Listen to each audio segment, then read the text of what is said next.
For our fourth episode of Unscripted Real Talk for Right Now, we're joined by Ron Deal, a good friend of ours from Little Rock, Arkansas. Ron is a master at helping families learn how to function well, and his words and advice in this podcast are fantastic for us as we look ahead into the future and consider how do we navigate all this with our family and friends. Thanks for joining us for this episode of Unscripted. Thanks for doing this. Thanks for taking the time to talk. You bet, Chris. It's good to be with you again. Yeah, just to give everybody a little bit of context, we worked together like 17-ish years ago. Yeah. And has it been that long? I guess it probably has, hasn't it? It's been a long time. And it was before I had gray hair, and Polly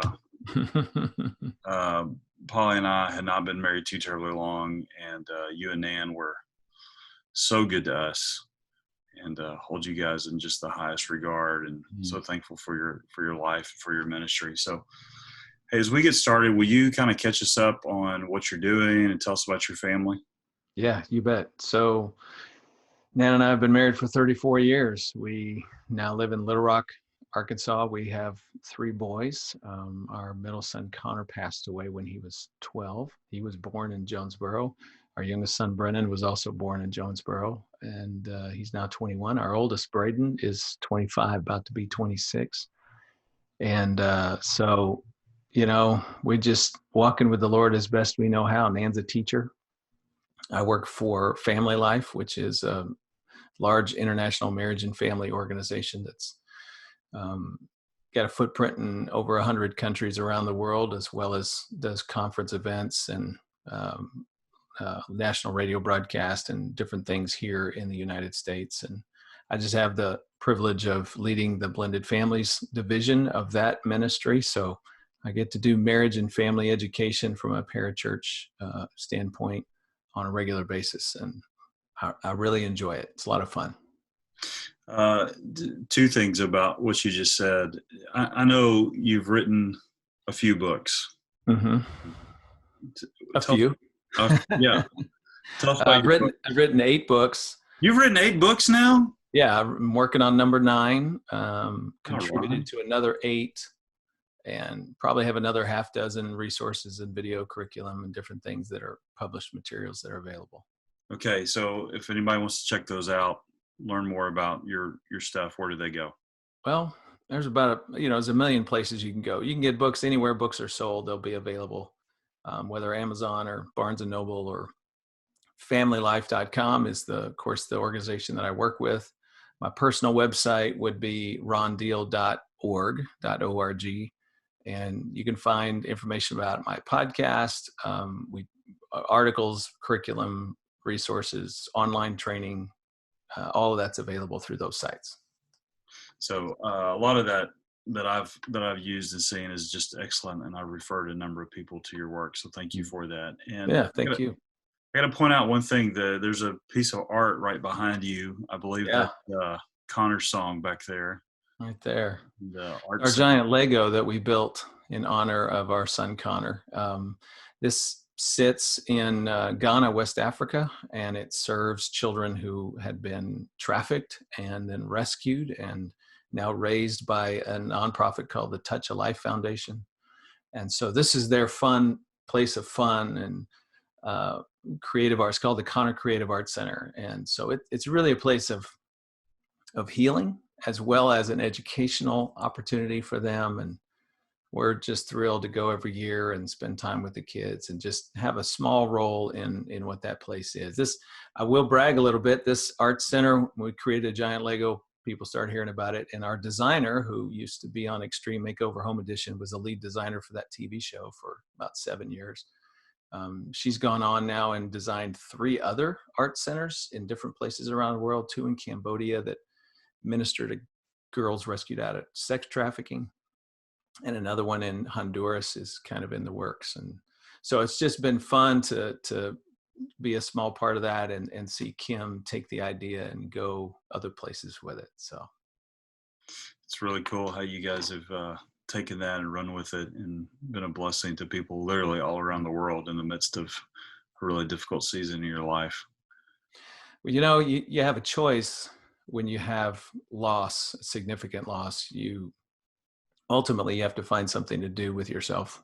Mm-hmm. I got a friend who calls it grief energy. You have this part of you that's undone, and what are you going to do with that? And I do think it's a part of the grieving. It doesn't fix it. I'm very quick to point out to people, I still mourn over my son every day. Mm-hmm. But at least I have something I can do that's tangible, that honors him and helps other people. And even now, when we're in this season of COVID, I think that's a principle that it really applies, that we should all be mindful of. Like, if you just sit in your house and stare at the walls, you're going to go crazy. I don't care who you are. I don't care how much money you have and what kind of your house looks like. You're going to get really tired of this, because we are all grieving at some level something that is not what we would want it to be, or not what it was. Life has changed, and for some people it's changed significantly. They've lost a job, somebody's died, they've not been able to go and be by their side. I mean, there's all kinds of stories of grief that are related to what we're experiencing. And at the end of the day, if you just sit and stare at the walls, then you can really get stuck in your grief, and that's not good for anybody. I think I think this is a healthy thing that's come out in the midst of this, is that we are talking about grief, and we are beginning to talk about hard things. Those are beginning to surface in our life. So, in your work, you work a lot with blended families, but you understand families as a whole. How do families navigate the stress of this time? Right before we started this, I was telling you about, we're spending a lot of time together. Yeah. Everybody's at my house all the time now. Yes. And within that, I mean, there are points of grief. Like, you had these natural rhythms of life where you could get out of the home. The kids went to school, you went to work, you had places and spaces that were defined for different things, and you had the freedom to move in and out of those. And we've lost the freedom to do that. And so it's really, recalibrated us in many different ways. I did a little series where we talked about, finding your compass in the middle of, this uncharted territory. If you're going to try to navigate this, you're going to have a little compass to guide you. And, first it starts with true north. Who is God, and what does he mean to me, and what's my relationship with him? Because if I don't set my compass on true north, then everything's going to be off. You got to manage your fear and your anxiety in the midst of all this change, or things are going to go south, right? You've got to be able to deal with the rhythms, establish new rhythms and structures to your world in light of what is, so you don't go crazy, and you have something predictable in the midst of the big picture that remains unpredictable. And those are the different compass points, if you will, just kind of help us navigate through this. The grief part, I think, is really complicated, because there's a term we use for grief that is undefined. It's called ambiguous grief. And there's some elements of this whole journey for all of us that I think are pretty clear, but there's other parts that are undefined. It's like you have it, but you don't have it. So, for example, church is a really good example. You have it, but you don't have it. You can't go, you can't be with people, you can't sit and experience worship with others who care. You don't really have it. Restaurants, we have them, but we don't have them. You can kind of get drive through takeout, but you really can't go and sit and get the experience. Being with friends, well, we can talk right now. This is kind of fun, catching up with you and seeing you again, but it's not the same as sitting in the room together. And after a while, you get tired of Zoom. Like, it only goes so far. So we're connected, but we're not connected. See, all of that ambiguity, just sort of leaves the ground fragile underneath us. And you're not really sure where you stand unless you got your compass and you keep coming back to, what are the critical things that I need to hold on to? And again, I think it all starts with what true north is. When you say that, my mind goes in just so many different directions, and clearly we're not here to chase my mind. We're here to talk to you. But, families, they land on true north. They begin to get centered in God. But then you talked about there's structures and there's rhythms. Mm. What are helpful structures and rhythms? I mean, what is family life pushing out and helping people realize in terms of helpful structures and rhythms in this season? Yeah. So first tip there is you got to talk this out. You got to figure this out because see, before the COVID crazies, as I've come to call them, set in, the structures and rhythms of our life were kind of naturally there. Go to school, go to Mhm. work. Here's a space. This is what you do in this space. Then you go home, you do this in this space. Now's the time you interact with your kids. Now's the time when they go to bed. Those kind of naturally set up rhythms to life. Well, all of that has changed, and we're all in the same space trying to navigate work. And I got my work, you got your work. Somebody else has got school. We got 3 kids that got school. We got only 2 computers or pads, whatever. All of a sudden we have to navigate and negotiate what space, when, where, how.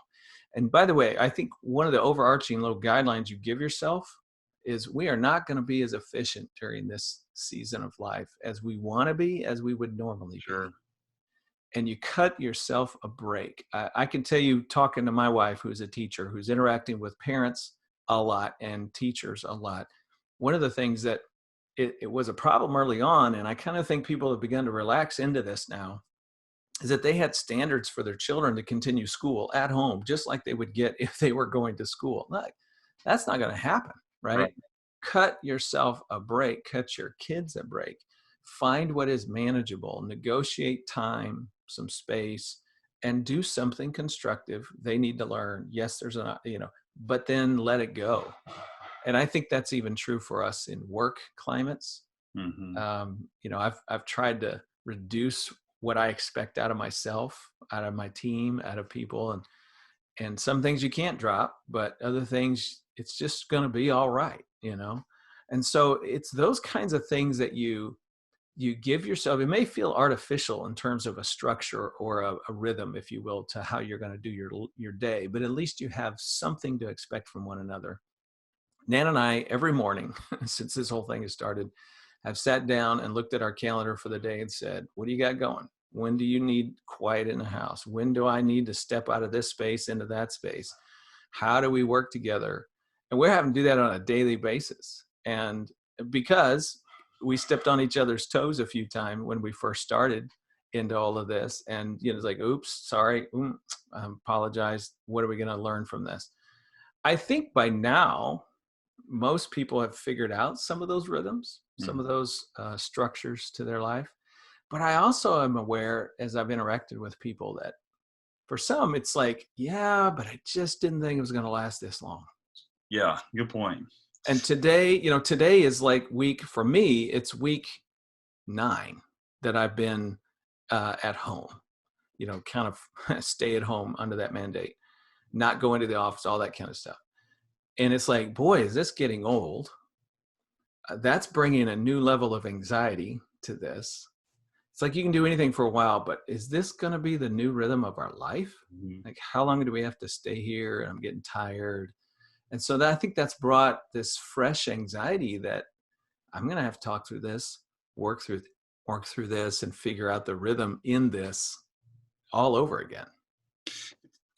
Listening to you, it sounds like we need to be really good about giving ourselves permission to not get everything right. I agree. But I then it agree. also seems like some of us are probably early adopters to giving ourselves grace and mercy in this season, and others of us are not. And it sounds like this is a lot like a race. Like maybe if you're running the mile, like you've run 1 lap or 2 laps, but you go, man, I've still got some more laps to Yeah. run. Yeah. Well, and the experience is different. So I'll just take my wife and I, for example. I've got a little space here that's an office that was kind of set up ahead of time. I do some work here occasionally at home. So that and my workplace got me set up. I got a nice microphone because I do interviews and podcasts on a regular basis. I got all this equipment here and I'm set. I can do my work.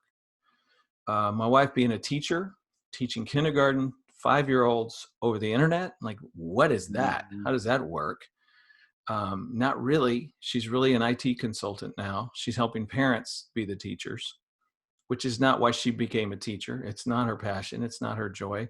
So in many ways, I'm still producing and feel like I still have a whole day of work ahead of me, and she has much smaller in terms of expectations for herself, even what she can do, what she's allowed to do by the school system. Creativity has been stifled in so many ways for her. So her experience of this has been much harder than it has been for me. Then there's those expectations of each other. Like, she's like, hey, I think this is vacation. We can sit around and talk during the day.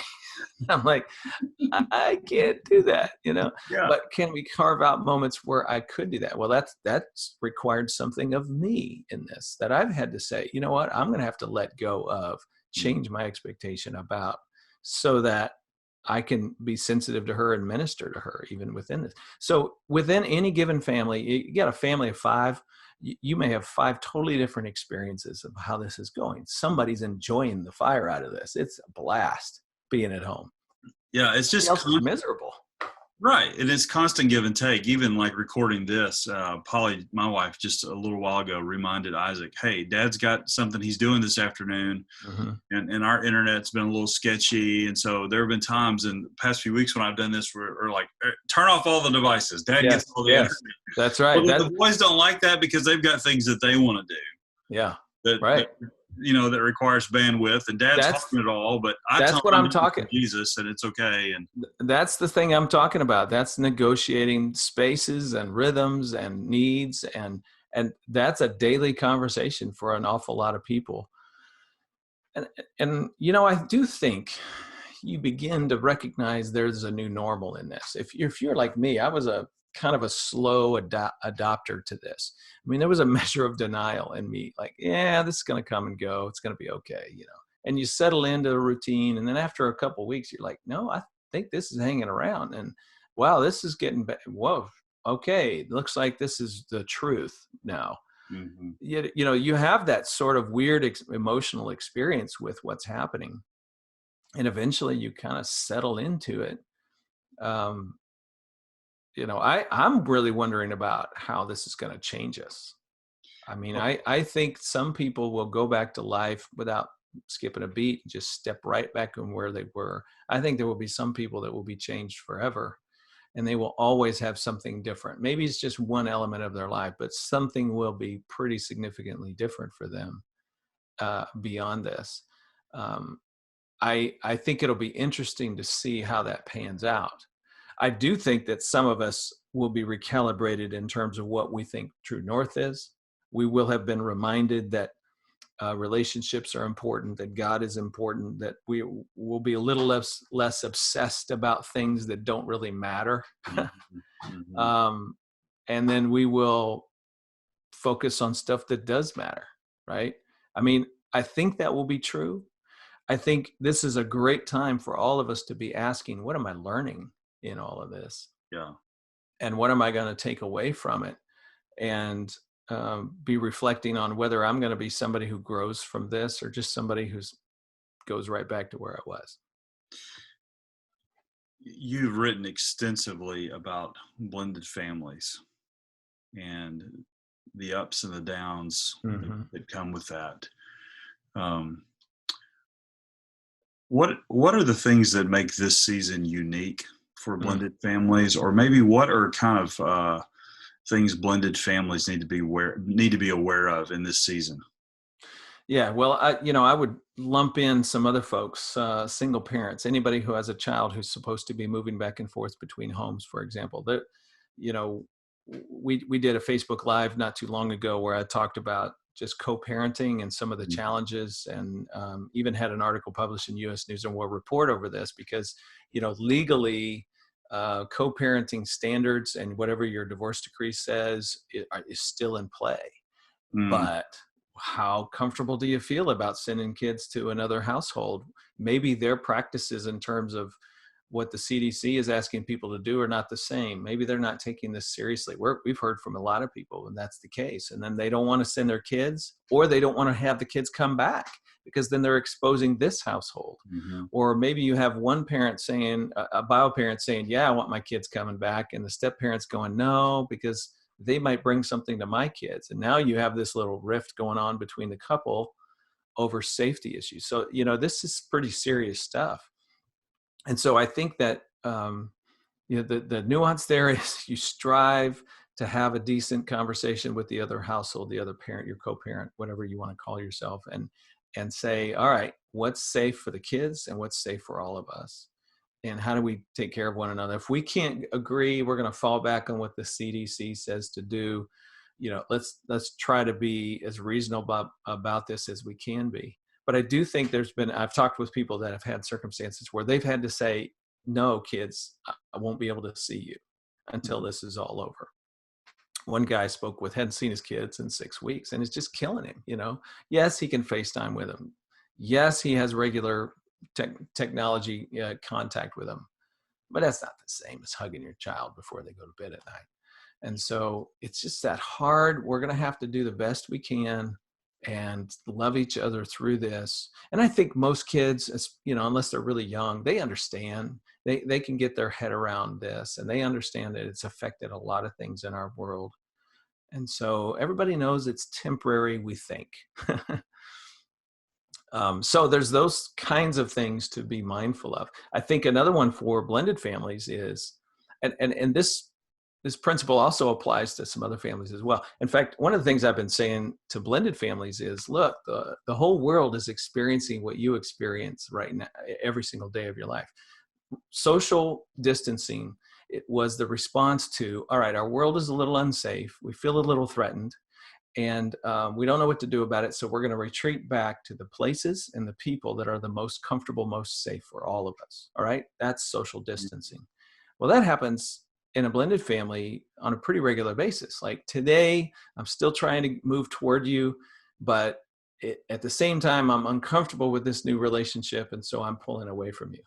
So there's the forces moving toward, and there's social distancing that happens between the step family relationships. And I'm pulling back to people that I feel, when stress in particular comes up in our family, I pull back to the people that are the closest to me, that are the safest to me. And that's my biological parent, and that's my siblings. And I pull away from, social distance from, my step parent, my step siblings. And so it's kind of like the whole world is getting a little window into some of the dynamics that go on a fairly regular basis for step families. And so what do you do? Well, it's okay to retreat back a little bit, but from time to time, you want to try to orchestrate some togetherness time so that you're moving toward one another. This same principle is going to apply, Chris, to a family who's just tired of each other. It doesn't matter if they're a step family or, they're just kind of tired of all being on top of each other in the same space. You need a little break every now and then. That's okay.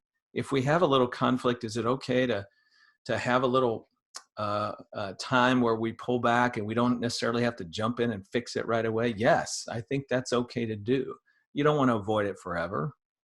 You can't just put off working through the conflict, whatever it is, forever. But it's okay to have some wisdom and say, let it go. We're, everybody's kind of uptight. We'll come back to that eventually. So you're talking about working through conflict. Mm-hmm. This may be a dumb question. I know you're always taking a chance with me. I might ask a dumb question, but people are looking at their lives right now. They're listening to what you're saying, and they're going, okay, I recognize 1, 2, 3, these points of conflict in my family, but I do not know how to have a conversation about that with my spouse or with my child, or perhaps it's a single person and they're interacting with someone else in their extended family, or there's conflict with a friend and there's some social distancing there. How do we have a healthy conversation about conflict in these times? Yeah. Well, first of all, I mean, you just brought up a subject that we could spend hours unpacking and talking through. So let me just try to hit a couple of tips. Okay. The best place to start when it comes to a conflict is asking yourself, what is going on with me? What is my need within this frustration or this gripe that I have? My need is I'm feeling disconnected from you. My need is I feel unimportant when you seem to always get your space, but I don't get my space. It feels unfair. There's something underneath that. So what's my need? And understanding that so that you can articulate the need in such a way. Now, here's what's crucial. articulate that in such a way that the other person can hear your need, not just hear the criticism or the negativity that goes with it. And so that takes self-control. You want to talk about a fruit of the spirit moment. It's when I'm really angry, but I have to communicate what my need is underneath the anger in such a way that you actually hear the need, not just my anger. At the end of the day, that will do far more towards helping the two of you figure out a way through that circumstance than anything. If I start off just in anger and erupt, then you're now defensive. You're now reacting to my anger. You're now feeling unsafe. We're both feeling unsafe. So we're both social distancing. Yeah. It just feeds on itself and it goes in all the wrong ways. So there's a lot of mechanisms in this. I have to calm down enough to say, what's going on with, why am I angry? What's this all about? Like that whole process sometimes takes a lot of time. It certainly takes a lot of discipline, takes some humility. And most of us are just honestly don't do that. We're unwilling to even ask that question. Do you think part of the problem in that now, do you think part of the problem in that is that we are living in such a quick fix world that to settle ourselves to the point where we can speak out of here is my need. Here's how I'm. Yeah, I think that may be a factor. But honestly, it's just far more visceral than that. The neurology behind this is just fascinating. It's brain science. When you get dysregulated, you basically stop thinking. You go into fight, flight, or freeze, and you're reacting. And your brain is designed to react quickly and with force to either create distance so that you're safe, to either go against or move towards so that you can be aggressive in some way. That's the fight. Or the freeze is, I don't know what to do, so I'm just kind of locked up and I'm just, I don't even know what's going on with me. I'm flooded. I don't even know how to describe this. All of those are neurological in the sense that it's instantaneous millisecond response set. And in other words, over time in our life, we develop these sensitivities to certain things that make us feel certain ways, and we get reactive to them. And so here you go, you just stepped on my toes again. And that set off everything inside me that says, life's unfair, you're unfair, you don't really care about me. And so I'm mad. And instantaneously I'm angry. And now I'm just being angry, and I'm not slowing all that down enough to say, what's going on with me? What's my real need here? So there's a discipline in managing conflict that requires me to look in the mirror. I have so many questions, but yeah. So, one way to think of this whole COVID crazies is we get a lot of opportunity to practice being self-disciplined and looking in the mirror and saying, okay, what is this going on in me? And what do I do with this in a way that is actually invites the other person into understanding what my need is, so we can figure out how to accomplish that. Again, there's a lot there to unpack, but I think that is at the heart of it. We did not talk about this part of our conversation before we started doing this. So this may be a really unfair question, but can you give us an example of what that looks like to have a conversation of where you're articulating your need in a way that is like, what does that sound like? Yeah. So let me brag on my wife. So this morning she did this. We were having our little talk about the day scheduling moment. And one of the things that came up is she said, would it be okay if we grab some lunch today? Like, she knew I had a schedule that was pretty demanding all morning and into the afternoon. And so she said, could you take an hour and let's just get out of the house and get some sunshine?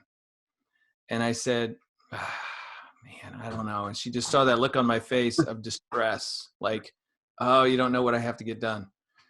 And then I said, I'll tell you what I could do. You could maybe grab something, come home, we'll sit out on the deck and take 30 minutes and eat it.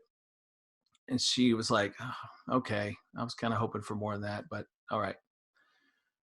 So she said, okay, but inside she was really feeling unimportant, because she knew that I was giving you an hour of my day, and I was giving another person 30 minutes of my day. And then I had a phone. Yeah. So, and for her, that was like, okay, this just shouts. Maybe Ron doesn't care as much as you hope he does. Mm-hmm. So about 10 minutes later, by then I'm in my office. She comes to the door and she says, I got to revisit this. And in a very calm fashion, very clear, articulated what I just shared with you. Mm-hmm. What I really was wanting was some more time with you. I know what's ahead of us this weekend, and I was just hoping that we could have a window of time. And to be honest, I don't have much else to do today. And I got some things I got to do this morning and this afternoon, but I got this space, and I was just looking forward to having a little time with you, and I need that. Well, at that point, my heart softens. Like, if she come at me with anger, my heart gets harder and defensive, because I know me. Defensiveness is one of my spiritual gifts. That and sarcasm, which I just used.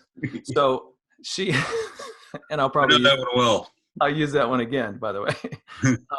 But the fact that she was soft and direct, and yet here's my need within that. Well, my heart just softened, and I'm like, you know what? I do need to lower my expectations. I do need to let go of some of those things that I was putting on myself, and it's really going to be okay. I'm glad to do that. Let's go have lunch. Mm. So we did. And, there was no leftover animosity on her part or resentment or that's just huge, right? That's Sure. that's a mature love, joy, peace, patience, kindness, goodness, faithfulness, gentleness, self-control moment that takes what was a conflict, but allowed us to figure out what the need was within it, go around it, and find a different way to respond. That's really helpful. Thank you. Um, how do we make the most of this time in terms of uh, we're prepping for things to open back up and move towards some sort of normal? Yeah, hope is on the horizon, I think. Yeah, hope is on the horizon. So, what can families, individuals be doing to make themselves ready for reentry to some sort of normal in the future? I got to tell you, I'm a little apprehensive about answering this. I've been asked this a couple of times, and I'm apprehensive because I don't know exactly what that is going to look like, what reentry is going to look like, Mhm. what pieces we're going to have to hang on to. You can go to a restaurant, but you got to wear a mask. You're going to have to sit so far apart. And by the way, have you noticed not everybody has the same definition of 6 feet that you do? Yes. you Yeah. know, I know it's a mathematical thing, but some people think it's really about 4 feet, and some people think it is 10 feet. Like, that's a part of negotiating our spaces. And we have to do that in life and in relationships and even in our own home. And when we start going back into life, whatever that means, we're going to have to do that again. Like, every little step here is a redefinition of how we do things. And it's awkward and it's strange. And by the way, one little way I have of managing that is I make a little joke out of it, make a little fun out of it, but I make it overt pretty quickly. So I walking down the sidewalk and here's a neighbor, like, how close are we going to get? Yeah. Just put a smile on your face and go, yeah, I guess we got to keep 6 feet, right? And just kind of, you've said it out loud, and now it takes the awkwardness and the sting out of it a little bit. As we start going back into life, I think we're going to have to do that socially. I think we're going to have to do that with our children, define for them, all right, kids, this is what this means. We're going over to their place, but we're not doing this. We are going to do that. Try to help one another have some expectation of what this means. And we feel our way through, which means we step on toes every once in a while. We make a mistake and we pull back and we learn from it. Sure, that's all part of it. But I hesitate to be really clear about do this, don't do that, because I just don't even know what's going to be required of us. Is that fair? Yeah, I think that's really fair because you're right. I mean, none of us know exactly what this is going to look like. Mm-hmm. Well, a couple of things that you've said, or themes, I think, that have come out in this conversation, for me at least, are practice a tremendous amount of grace Mm-hmm. and also practice a tremendous amount of self-control. Yeah. And I would say the ultimate umbrella of that is do all this in the name of Jesus. Mm. You talked about true north multiple times. Fun fact, I actually wanted to call Compass Church True North, and creative people didn't like that, so I got shut down. Yeah, no, it really. And self-control is the word.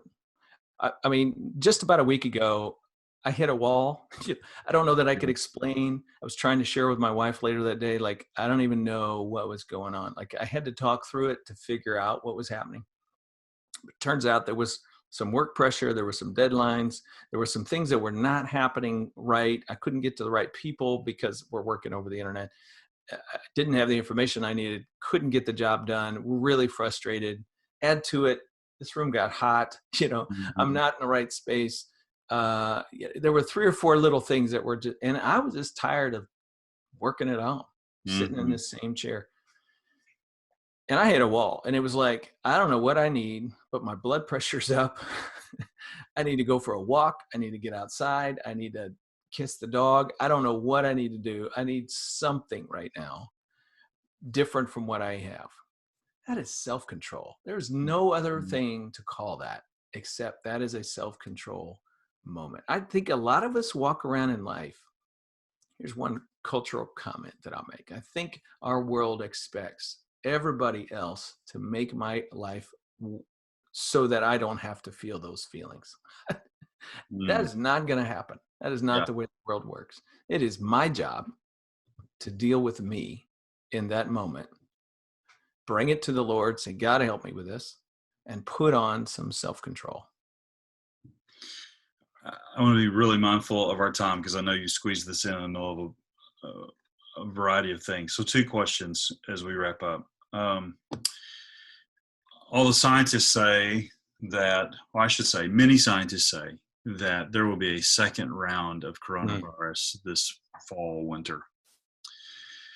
So as my wife likes to watch a lot of those homesteader shows, they drive me a little crazy because I don't want to be a homesteader. But nonetheless, they're always talking about working really hard to be ready for the winter and all the challenges of the winter. What would you say for us in terms of relationships, family dynamics, in terms of getting ready to maybe go through this again? A simple family conversation could be, okay, what have we learned that has been helpful? And we're going to hold on to that. What are we going to let go of if and when this comes back around? And what do you wish we would have done that we hadn't done before? A simple little conversation. What are the takeaways? What are the leave behinds that we don't want to bring with us? I actually think we would, as a culture, jump into the coping much more quickly if it were to come back, because we have been there, we have done that, we do know something about that space. Now, the changes might be related to economics, and there may be some new things on the horizon there if we get another round of this that changes people's lives and changes our society, more than it has this time around. I don't know about that. But I just think we'll jump into it easier.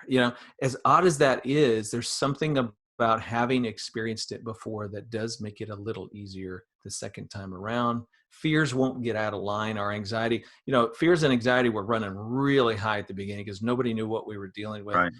It would be a little bit like saying, yeah, it's flu season again. Like we do have a sense of what that means at this point. And so I think it would be less fear, less anxiety, less overreacting from people. We would not be happy about having to deal with it again, stay-at-home mandates. But I think we could do it. That's great. Great answer. Last question. At Compass Church, we talk a lot about we are a people who are simply following Jesus, which it's been a tremendous joy to make that a centerpiece of who we are and raising that question and doing that. What does that look like, simply following Jesus? What does that look like for Ron and Nana this season, and what would you encourage us with as we wrap up? Man, I key in on the word simple. Quick observation.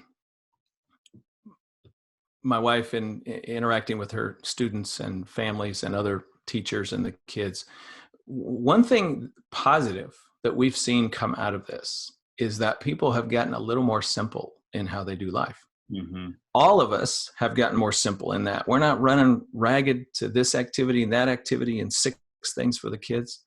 We're not running to movies and spending money at restaurants, and like, we're living more simply. We're resting in what we have. We have a better perspective on where we are versus what we want to grow and build to, and we got to accomplish and climb and go. And like, I think we're just being more than doing right now. And I think that's a really good thing. By the way, from a kid point of view, one of the observations we've seen is that children are actually playing with their parents, spending time at home. Yes, there's that fight over screen time and enough's enough, but we're actually seeing some interaction between parents and kids that they normally farming them out and taking them to that activity or soccer or whatever. It's not happening. They're actually more family centric. And I think that is a very good thing. Kids are learning to ride bikes. Kids are learning how to draw and create. Some of the stuff, like, the older generations would say, well, back in our day, we didn't have all this stuff and games and to entertain, and we just had to make our own fun. There's something to be said about having creative moments, just simply finding your way through. Okay, so take that little parallel, and let's say, what if spiritually, through all of this, we were all being a little recalibrated back to simple? Live life, walk with God, talk to Him, rely on Him. This whole experience is teaching us a little bit about daily bread. Yes. Instead of filling up our, refrigerator with food and stuff and buy and go, and we're living simply, and we are trusting in God more simply than we ever have. I am quite confident that that is a good thing. We are getting in touch again with True North in very simple ways. And I hope, for me and for everyone, that we hold on to that when we are given permission to go back to normal, that we will at least take this calibration with us. It's a great word. Ron, thank you for making time to do this today.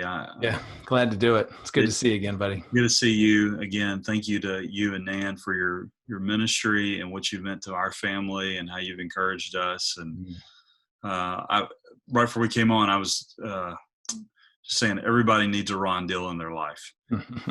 So I'm really grateful. So Ron, thanks again, and really appreciate you making time to do this today. Glad to do it. Take care. All right.